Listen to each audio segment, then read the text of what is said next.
as mentioned, mate, I just wanted to touch on what I think you should look at focusing on grabbing now, because it will start to boost what you can do in and around the game, and start protecting yourself a bit more, allowing us to go on some more inland expeditions and things like that without running the risk of getting eaten too quickly, or running out of resource, or whatever it might be. So looking in what I've got here, storage box, I think you should be able to unlock that soon.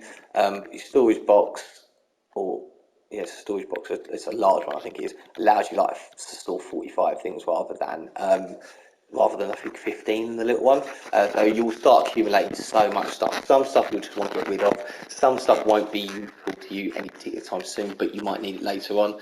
Other times you might have sort of doubling up on things that you just think, oh, it's probably worth having a couple of versions of, sleeping bags, that sort of stuff, and go from there, mate. So it's worth storing as much as you can, and have it dotted around as much as possible. And as I say, having the storage boxes, I think you get a vault later on to craft out tons of metal. But you can store like up to like several hundred things in that. It's nuts. Sarco. I can never say it, I just call them Sarcos. They're the giant crocodile things that we spoke about before. Sarco skin, there's a sauropod vertebra, I think that comes from me killing a brontosaurus. They're the little tribute things I was talking about with them when you go to fight the bosses. You can't do anything with them other than it says this trophy proves you're worth as a hunter. Just collect them. Collect them up because you'll need them to pay as part of your tributes to getting them bosses. So anytime you come across them, just collect them and put them in a little box. Eventually you might want to start organising. You might have a few boxes that you've got. You might have one for like resources, you might have one for sort of that tribute stuff, you might have one for armour, weaponry, whatever, and go from there. But I would say, yeah, get yourself a couple of them storage boxes. As I say, the bed I mentioned to you before, get involved in. You'll need that. So you put your little sleeping bag over there, it's grand. But yeah, get a bed as and when you can. Sleeping bags are great, particularly for like cave. If we're going to caves and things like this, and you don't need necessarily a base or bed or anything to be set up there. Sleeping bags don't need foundations. You can just plonk them down wherever. They're a one-hit wonder. Like, you use them once. But as I say, if you're cave dwelling and things like that, and we happen to die, at least we can fast spawn ourselves there and get our, raid our dead bodies and get our gear all back quite a lot more quickly. So as I say, the smithy bench is here. So this is what I'd really look at getting to. This is where you're going to craft a lot of your items that are particularly metal based, I'd say. So metal weaponry, metal resource gathering things. So like your pickaxe and your hatchet.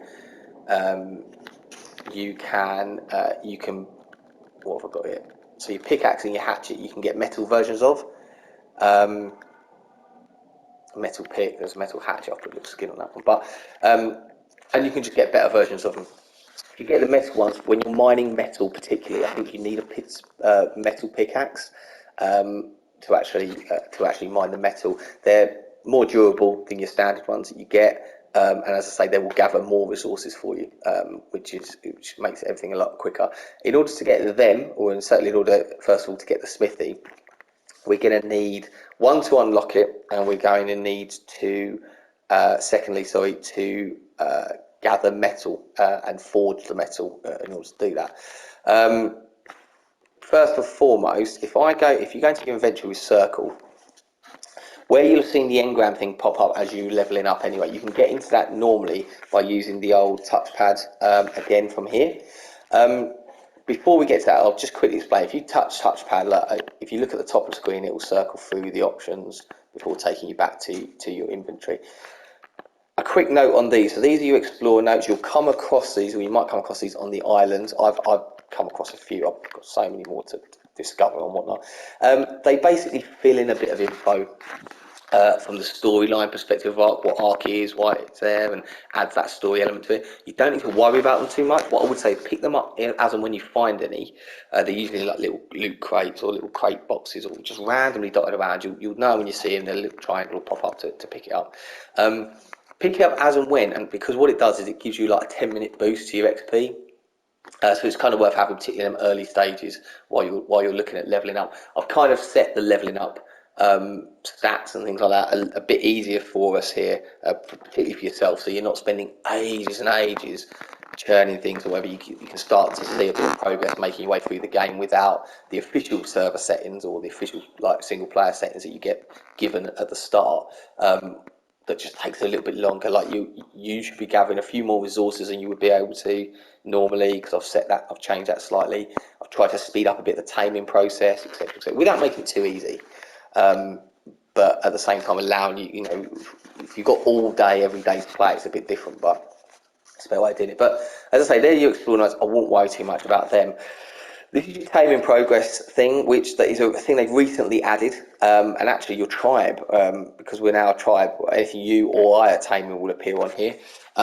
Basically, it's quite handy if you're out and about and you come across a dino, you knock it out, you start taming it, and you leave it. You're confident that it's not going to suddenly wake up, the torpor's not going to reduce too quickly, so you're not going to need to keep giving it narco berries to keep it asleep while you're taming it. If you're confident you can just leave it with the food in it and eventually it'll tame, you can wander off, do whatever, go and find another one, and it will appear on here. And you can click I can't select it at the moment because I've got no one, but on the right you've got untrack all or track all. If you hit track all, it will bring up, when you come out of this, it will bring up like a little how far away and how far along the taming process that dino is. So you can go off and you can do other things, hit the trackle, look for them, and then it will guide you in the direction of it. You can go and find them again. If not, if they don't wake up in time before taming, so you kept them well anaesthetised, if you like, or whatever you might want to say. If you've kept them that way and you've got enough food in them, they will just naturally tame by themselves and will just sit there until you go and collect them. So they won't start following you and wander, God knows how many miles to find you. They'll just sort of sit there and you'll come across them later on. So as I say, I won't worry about them too much, but as I say, that's that. These tame dino ordering groups, let's not worry about for now.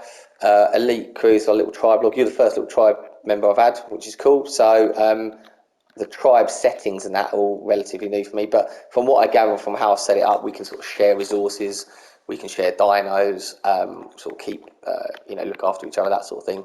But you don't need to worry too much about that. Again, it's a little daily log here since the tribe was formed about what's gone on. Anything red is where one of us has been killed. The fact you've been killed by piranhas and things like that doesn't surprise me, because they're right little buggers, and in them early stages, they're the sort of things you're going to die from. But hopefully you'll be strong enough now. Your dying regularity will be a lot less, which is good. And along here is what I was trying to get to at the start, which is your engram stuff. So as I say, at the bottom it shows you how many engrams you've got left. You'll get engrams given to you as you level up. While I said you've got a limited amount, like you won't be able to unlock everything.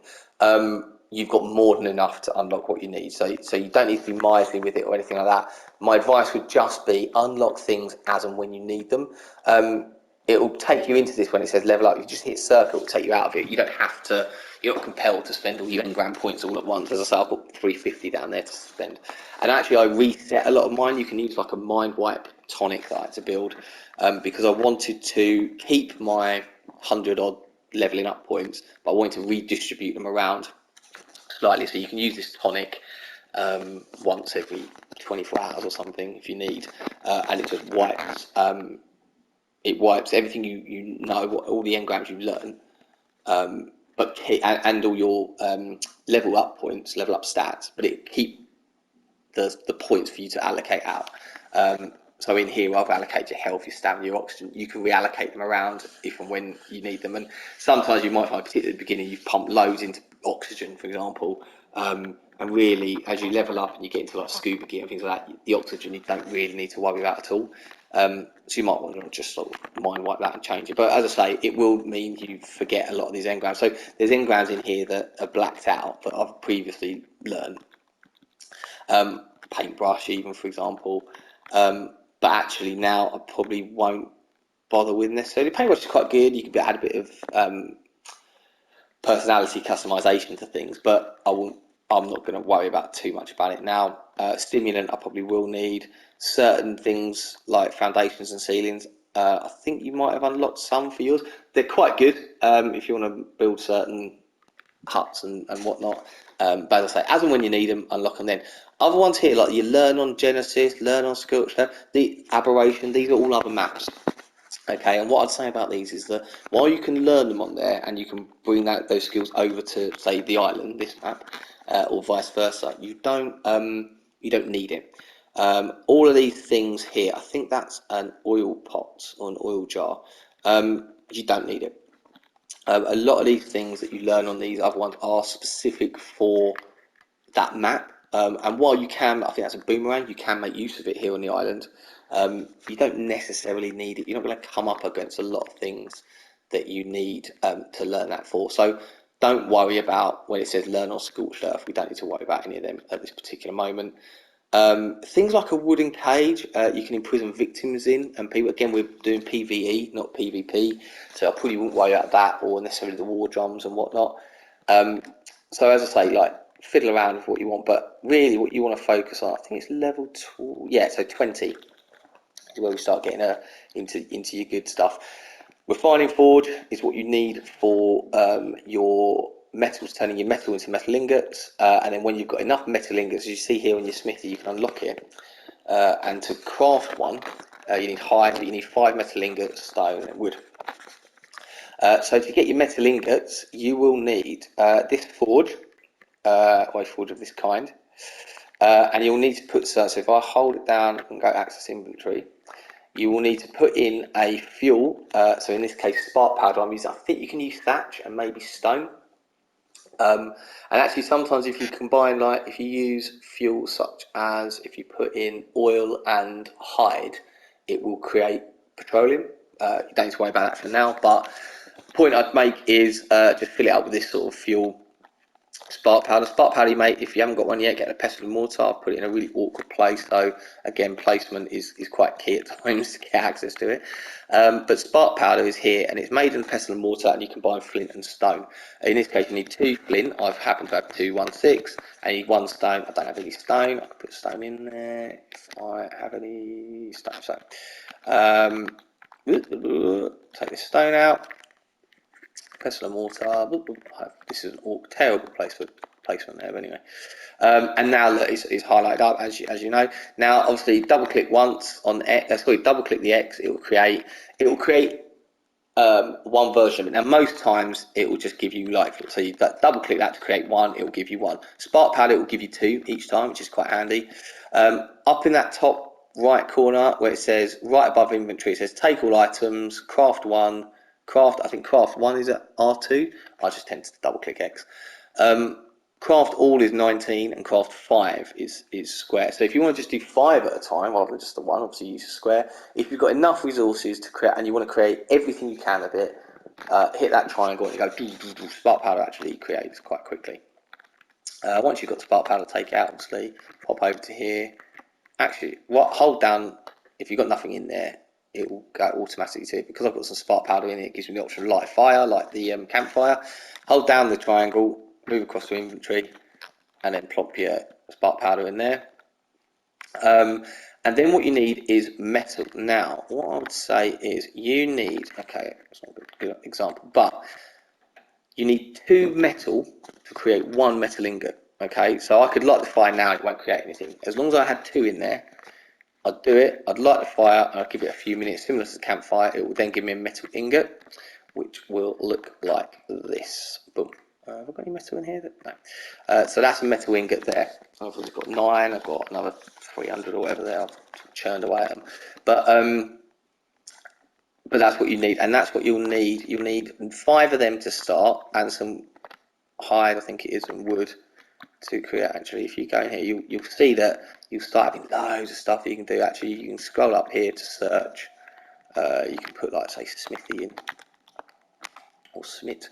I haven't got the resources on me there, but that one needs 5. Okay, once you've got that, you can create the Smithy. Now the Smithy's it. Let's turn this off.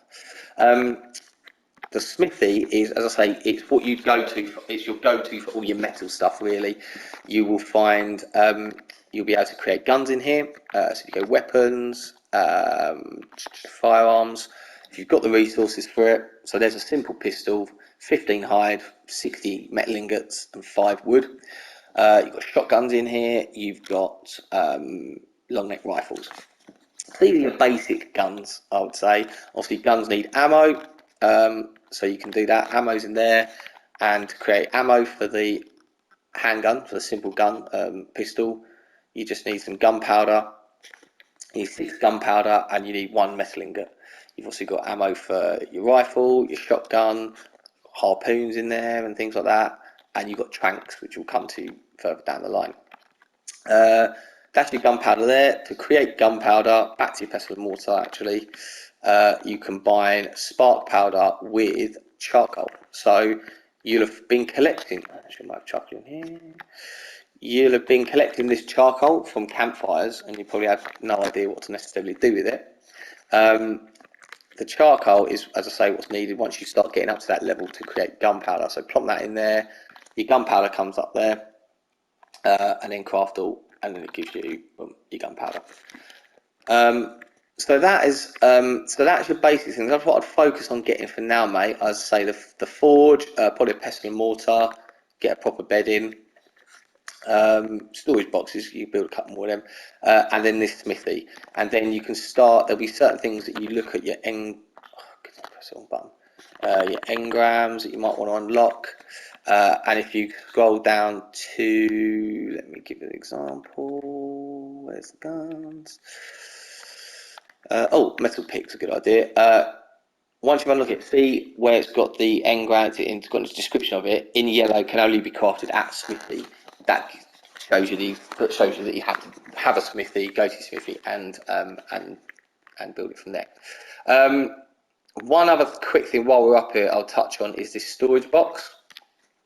I think I briefly showed you a moment ago, but it's basically a refrigerator. You can get a proper refrigerator, which is much better, which we'll get onto when we go to electronics and things like that. Electronics and that's crafting is fabricator. We'll get into that later on. We don't have to worry about that now. But for the time being, this is quite basic. I think the storage box is, so again, circle. R1 takes you to your inventory thing. I think you probably know that anyway because you've been crafting stuff. But and if I go, storage box. Hang on, I'll type. What's it called? It's called preserving bin. So R1, if I go you don't need to spell the whole thing, but preserving bin. So I don't have all the requirements, but this requires 20 fibre, 30 stone, 10 thatch, and 30 wood. Build it, put in spark powder. Once you put spark powder in the inventory, it will start smoking like it does at the top to show you it's working. And then click in there, and then put anything in there you need to preserve. I'll put seeds. Seeds you don't actually need to preserve. I'll just plonk them in there for now. But things like meat and maybe particular berries and certain things like that that you want to preserve, it just boosts that. See that spoil time there is now 1:38. If I took that into my inventory, the spoil time drops to about 10 minutes. Okay, meat by and large, I mean, you can get meat everywhere, so you don't need to worry too much about it. But it's good to have, plonk it back in there, and as I say, they'll go up. I mean, it will still decrease down in a refrigerator. That's quadrupled. You know, you can store loads. So worth having one of these as well, just to keep any meat you're collecting, keep that fresh. Meat eventually will spoil. Usually, you just throw it out. I definitely don't eat it, so you can throw it out again with the L2. In this case, I'd keep it because actually you can combine meat with, I've got narco berries, that's narco berry seed, not to be confused with a narco berry. So if you want to grow narco berries, you can. But if you combine the meat, spoiled meat with narco berries in the pestle and mortar, it will give you this, which is the narcotic drug, which, similar to narco berries, keeps things knocked out while you're trying to tame them, but it keeps them knocked out for longer. It has more of an impact, it's more powerful. So that's really worth having, particularly as you're starting to tame some of these bigger buggers, like the Spino here, or the Theraninosaurus, which I can never pronounce. Theraninosaurus is an interesting one, just because it's a herbivore, so it eats berries, but it's incredibly aggressive. It will come at you, those things will slice away. I mean, it is a nasty little bastard. But to tame it, you have to knock it out, and that's not necessarily an easy feat. When it is knocked out, its torpor, so down that torpidity at the bottom, is 0 because it's awake. When it's been knocked out, it will be high. It'll be that 1, 2, 5, 8. You'll see that for every animal you knock out will start diminishing down. Once it's down to 0, it wakes up. With this particular dino, it shoots down pretty rapidly. Not unrealistically, but pretty damn rapidly. So you need to whack load of this in, and you'd need to hit R2, R2, to have it consume that. It will consume that, but it will still allow its food to go down. And then obviously, and then you tame it with berries. Funny enough, so it doesn't. I don't know why I got meat in there. It doesn't actually. Oh, probably because I killed something. It doesn't actually consume meat. So it's berries that you need to use on this thing to tame it. But as I say, it's one of these dinos that's particularly it wakes up quite quickly when taming, and you don't want to be on the end of it waking up mid-tame and then coming at you out of nowhere. Another quick one, just to go full circle back to these crates. Sometimes they have these golden rings around them, which usually means they've got some better stuff in them. This one sort of does. Fear me. You get loads of them fear me saddle things, they're rubbish. That's an Ascendant cloth hat, interesting enough. That's just a normal cloth hat. That's a blueprint for an Ascendant cloth hat. I won't worry too much about them. It usually has better stuff in it. That happens to be a white crate, which is usually crap anyway. So, funnily enough, that did actually have better stuff in it for a white crate, but useless all the while.